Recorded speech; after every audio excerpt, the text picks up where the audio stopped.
salvação. Glória a Glória a vós, vós, Senhor. Senhor. O trecho do Evangelho de hoje, capítulo 19 de Lucas, nos traz apenas 4 versículos, mas eles são muito profundos e nos oferecem muitos ensinamentos. Nós vimos a narrativa: Jesus se aproxima de Jerusalém e lamenta, chora porque ela o rejeita. E depois de lamentar, de chorar em função da rejeição de Jerusalém, ele diz umas palavras duras com relação a Jerusalém, dizendo que ela vai ser destruída pelo fato de não o acolher, pelo fato de não ouvi-lo, pelo fato de rejeitá-lo. Jerusalém, a cidade, é uma cidade muito antiga, muito anterior à chegada do povo judeu na terra prometida, e se tornou, ao longo da história do judaísmo, o centro de toda a vida do povo. E Jerusalém era considerada o lugar da morada de Deus. Deus habitava em Jerusalém, na mentalidade religiosa deles. E o próprio nome da cidade, Jerusalém, já é muito significativo. Jerusalém, em hebraico, significa a cidade da paz. Jerusalém, cidade da paz. E Jesus diz que ela rejeita a paz, porque ele, Jesus, é o príncipe da paz, aquele que vai trazer a paz para a cidade da paz, e a cidade da paz não o reconhece, não o acolhe. E isso vai ter umas consequências muito sérias para aquela cidade. Quando se fala em paz, na religião judaica, a paz é o resumo de tudo aquilo que os judeus buscavam. Era como se fosse a paz, como que o cumprimento de todas as promessas que Deus fazia ao povo. No entanto, quando chega aquele que veio trazer a paz, ou seja, cumprir todas as promessas de Deus, que Deus havia feito para o povo, a cidade, ou seja, as pessoas, quando se fala cidade, se fala as pessoas não o reconhecem. É importante nós entendermos esse conceito de paz, porque nós estamos acostumados com o conceito de paz como se fosse uma ausência de guerra. Mas a paz na Bíblia não é exatamente isso. A paz na Bíblia é a realização do projeto de Deus. Então a paz está associado a tudo aquilo que é obediência e que é fidelidade à palavra de Deus, ao projeto de Deus. O Padre Zezinho tem uma definição interessante para a paz. Ele fala assim: a paz não é ausência de guerra, é presença do amor. Então a paz resume tudo aquilo que Jesus propõe, todos os comportamentos que ele sugere. E aí nós podemos entender que a paz que Jesus está falando não é simplesmente ausência de conflito e ausência de guerra, mas a realização do seu projeto de vida. E Jerusalém o recusa, ou seja, as pessoas o recusam. Nós vemos na Semana Santa o que aconteceu com ele. Ele foi preso, foi morto e foi rejeitado pela cidade que deveria acolhê-lo. E o que isso é importante? Porque Jerusalém somos nós. Jerusalém é cada um de nós. Jerusalém era a cidade onde Deus habitava. Hoje nós sabemos que Deus habita em cada um de nós. Então, nesse sentido, nós somos a própria Jerusalém. E aí nós nos perguntamos se nós estamos sabendo acolher aquele que veio nos trazer a paz. Jesus se apresenta para nós no dia a dia, como se apresentou para os habitantes de Jerusalém na época dele, e esperava ser acolhido. Da mesma forma, ele se apresenta para nós hoje de diversas formas no dia a dia e espera ser acolhido. E se nós não o acolhermos, ele vai chorar sobre nós. Ele vai lamentar o fato de nós não o enxergarmos, não o acolhermos.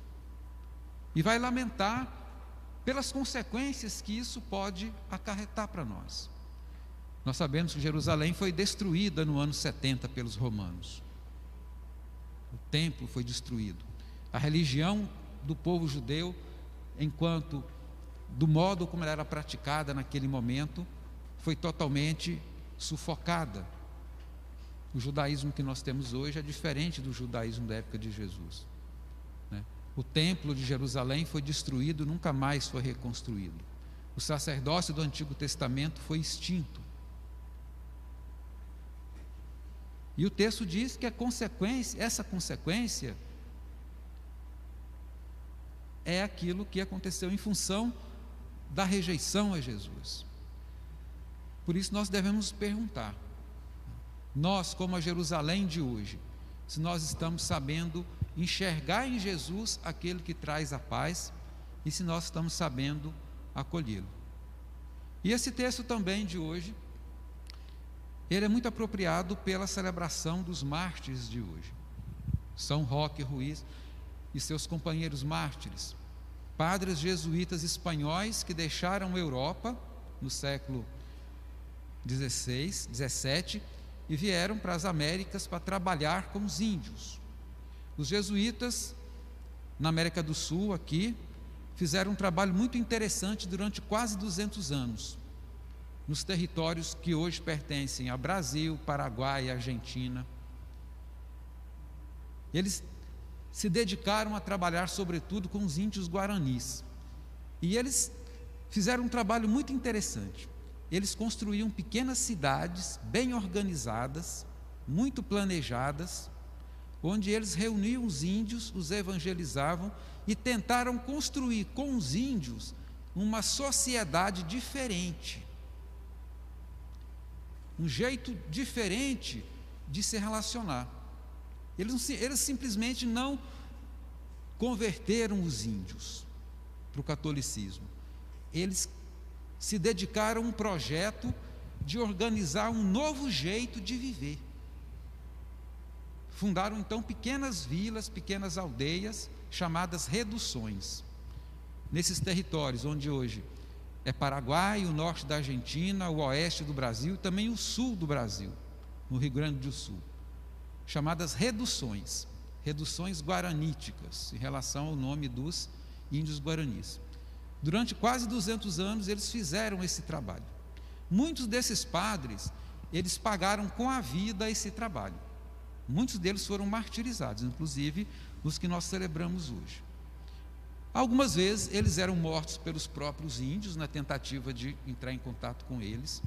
Às vezes eles eram mortos ou pelos portugueses ou pelos próprios espanhóis, porque aquele modo deles trabalharem com os índios entrava em conflito com interesses de outras pessoas. E nós sabemos que quando nós, no processo de evangelização, nós com as atitudes voltadas para o Evangelho, para construir um mundo de paz, e aí entra a questão do Evangelho de hoje, né?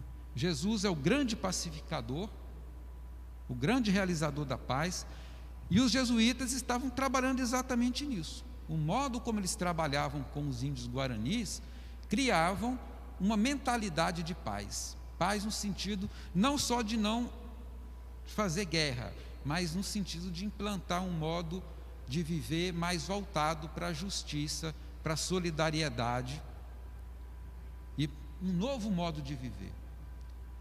Então, sempre havia alguém pagando com a vida por fazer esse tipo de trabalho.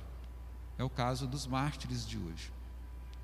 Isso durou uns 200 anos, até que no século XVIII as reduções guaraníticas foram destruídas pelos exércitos de Portugal e de Espanha. Portugal e Espanha fizeram um acordo de fronteiras e queriam mudar as reduções de um lugar para outro, ou seja, queriam desalojar os índios que estavam nas reduções, desalojar os jesuítas e eles não aceitaram isso. Como eles não tinham um exército poderoso, eles foram destruídos e mortos pelos exércitos de Portugal e de Espanha. Isso a gente pode estudar na história do Brasil. A gente pode aprofundar esse tema, porque isso diz respeito à história da igreja. O preço que a igreja vai pagando por tentar fazer a vontade de Deus. Isso é importante para nós, por quê? Repito, porque nós somos a Jerusalém de todos os tempos, a Jerusalém de hoje.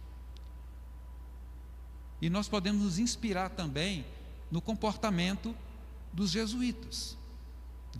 Sobretudo nas reduções eram jesuítas espanhóis, mas também havia de outras nacionalidades. E uma das consequências dessas guerras guaraníticas, no lado português, é que na segunda metade do século XVIII, a Companhia de Jesus, os jesuítas foram expulsos do Brasil e de Portugal. E a ordem foi suspensa durante muito tempo. Durante quase 100 anos, os jesuítas foram supressos na história da igreja, por conta desse trabalho com os índios. Porque o trabalho que eles faziam com os índios nas reduções entrava em choque com os interesses de gente poderosa. A mesma coisa pode acontecer hoje conosco, de outras formas, evidentemente. Mas é isso que a liturgia de hoje quer nos dizer. Jesus é o grande construtor da paz. É só lembrar das bem-aventuranças. Felizes aqueles que promovem a paz. Ninguém promoveu mais a paz do que Jesus. Ninguém mais realizou a vontade de Deus do que Jesus. A paz é o resultado da realização da vontade de Deus. E fica para nós hoje esse questionamento.